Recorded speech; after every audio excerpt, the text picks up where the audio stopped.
Welcome to the new episode of DHTML. In this session, I'm going to discuss in detail about the XML, the structure of the XML, the creation of layers, and the order of element and all. Let's see in detail. You can see on your screen the HTML and XML. Both are the markup language, and this markup language derived from the SGML. So SGML stands for Standard Generalized Markup Language. So the parent of HTML and XML is SGML. Let's see the XML structure.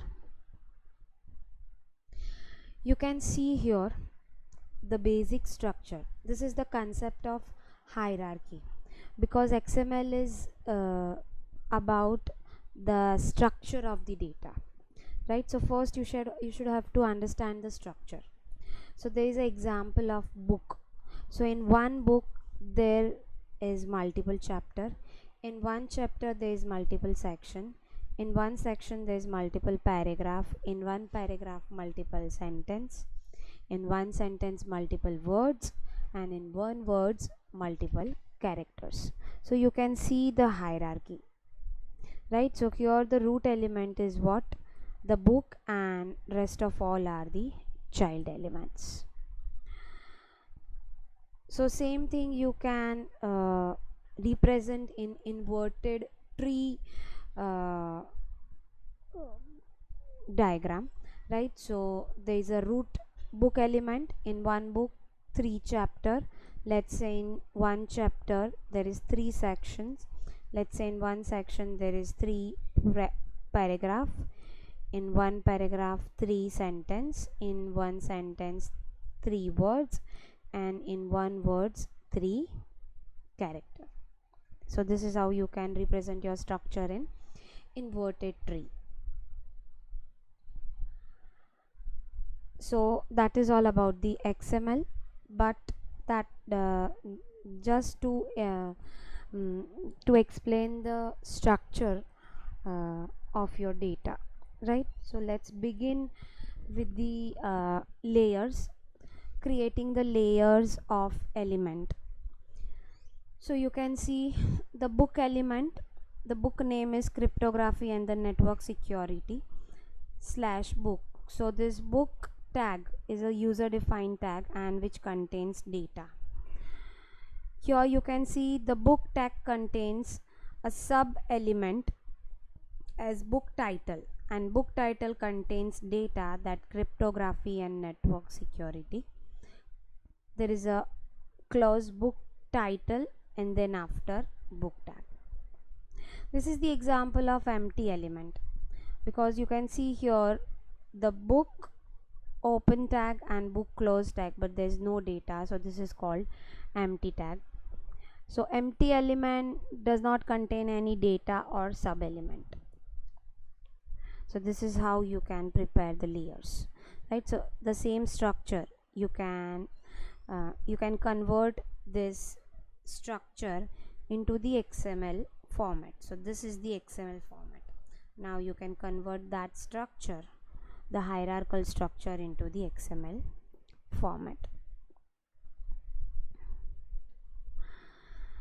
The next is no layering element, all the information stored together. If we write like this: book title colon computer network, author colon Andrew Tannenbaum, but here the title and author are two separate element, right? And both the it's not actually the element, it's pure data which stores inside one information. But if you want some only author detail or only the title detail, so you cannot in this structure. But this can be resolved with this option, that book contains title tag, book contains author tag. You should have to add the data, close both the tag and close book tag.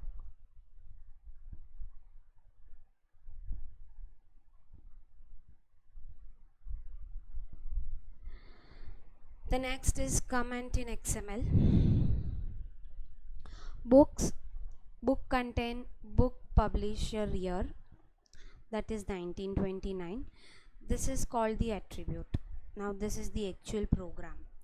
So before to start with the book, let's start how to write the XML program.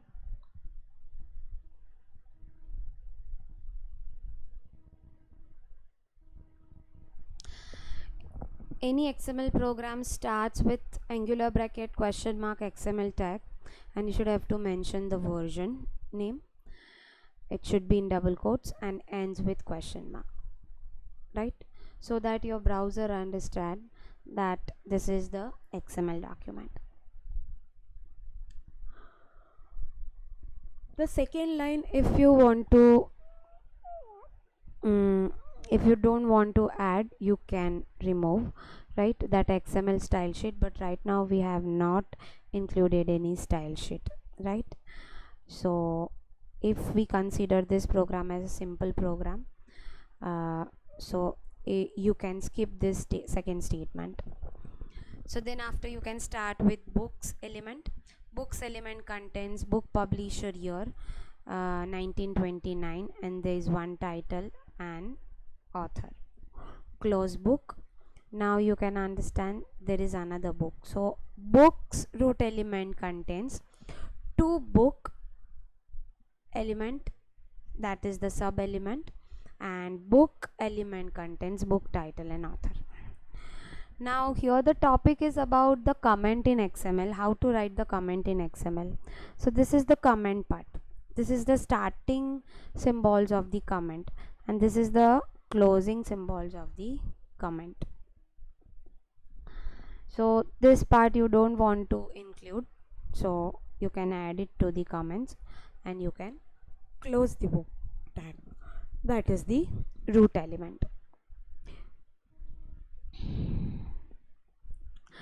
Now XML is all about the data, right? The structure of the data. So the order of the element, or you can say the order of the data, is also important. So here the example is about the employee table, in which it contains employee ID, employee name, and employee department, right? So you can see the employee ID, 4 IDs, 4 name, and 4 departments. Now this is without any sorting order, and this is with sorting order according to the name, right? So here the order of the element, the arrangement of the element is also important. Now we can always change the order or the sequence at runtime by writing the query. So this is the example of RDBMS, Relational Database Management System. Now same thing you can convert into the XML format, right? So employee ID, employee name, and employee department. So there is, you can see XML version 1.0. employee is the root element, employee ID 1009, employee name, employee department, and close employee. The second, again employee ID 1002, and this is also close employee, right? 3 and 4.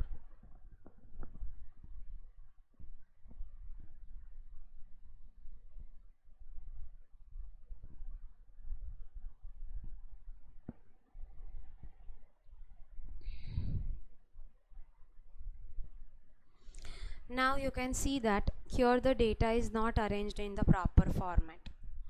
ID, let's say 1009, 2, 1, and 4. Now you can set the order with XSL, right? So what is XSL? XSL is extensible style sheet language. It's a style sheet language specially meant for the XML, right? And you can write here the specific statements to convert your data in the particular order, right? So that how that the I mean, this is just to explain the concept how you can design the structure. Right now don't focus on the XSL part, but just only remember the job of the XSL, that is extensible style sheet language, and is used to format the XML data, right? It's a separate language for XML, right? Don't focus on the code, that we'll see later on. Now organizing information in XML. Now organizing information in XML, that is classifying the information as per its importance. That is the first step. Second step, adding the element. And third step, transforming the information into the XML format. So first, classify your information as per the importance. Add the detail and transform the information into the XML by two way, by adding element or adding attribute. Let's see. The first step, the important step is you have to find out which are the important information, right, for our purpose, so that you can add, and the further information you can as per that important information you can decide whether it should be attribute or the element, right? So here the information about, in this table you can see there is a information about the books. So there is three category of the information: the primary information, the secondary information, and the tertiary information. The primary information as per the book, for any book the important informations are title, author, publications, price, edition, book website, and short description. The primary information may vary to person because that is depends on the user requirement. The secondary information, that is publishing year, number of pages, followed by image of the book cover, long description, reviews, or any competing titles. And the tertiary information, like the reprint number, the number of illustrations, the bookstore where the book is available, right, other book by same author. So in that case, if you compare, right, these are the first label, the important information for any, most important information for any book. This is the secondary information for any book, and this is the tertiary information. The next is transforming the information into the XML format. The transforming information into the XML format, that is identifying element, and another one is identifying the attribute. Now identifying the element is, we know that elements are backbone of the XML document. The content in original form are essentially transformed into the element. Whenever we think about XML without elements, there is barely anything else in the XML. While identifying the element, we need to sure that we are not losing any crucial piece, the important piece of the data, right? So elements are basically backbone. So element is also known as tag. I personally follow this type of structure. If in exam if anyone asks you to prepare the XML structure for about your family or about yourself, now here is about the book. So first you should have to follow, design the information or draw this hierarchical structure for any concept on the rough page or in the notebook, you can say. So here you can see that the book detail is the root element that contains title, and the title contains main title and sub element. Now here you can see that there is three label elements: root element, sub element, sub ka element, right? The sub of sub element, you can say. Then the second level, the second element is author. Author contains first name and last name. Publications, publication contains name and web URL. Other information, that is price, edition and book website.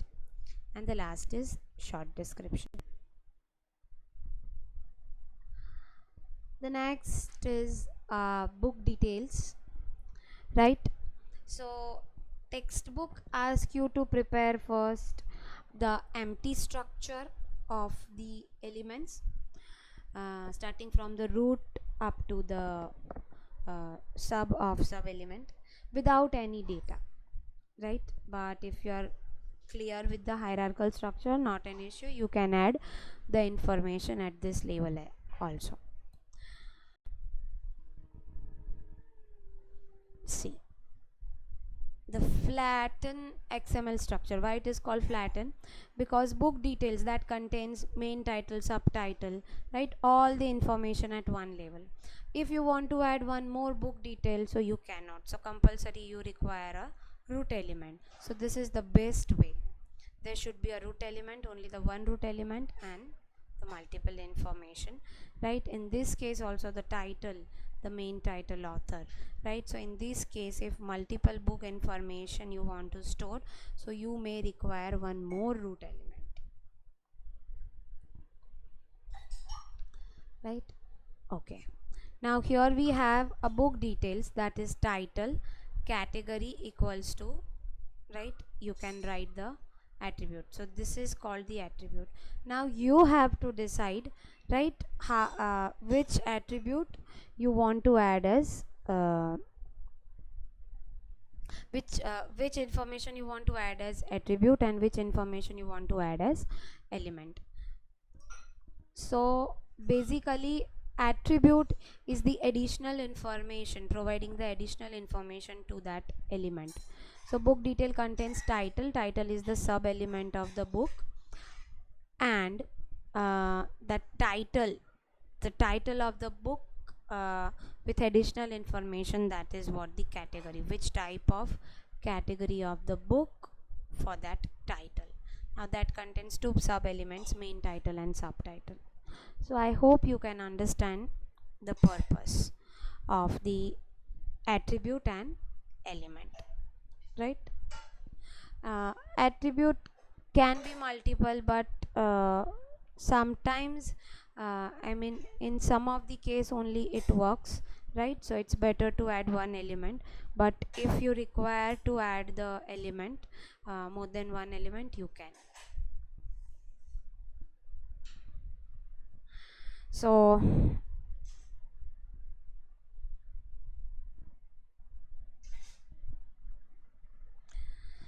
creating a well-formed XML document.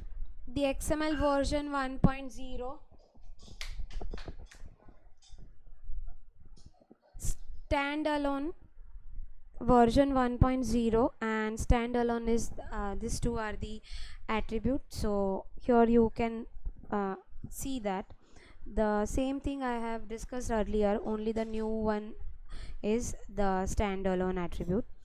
Any XML document starts with XML version 1.0, right, and the standalone attribute.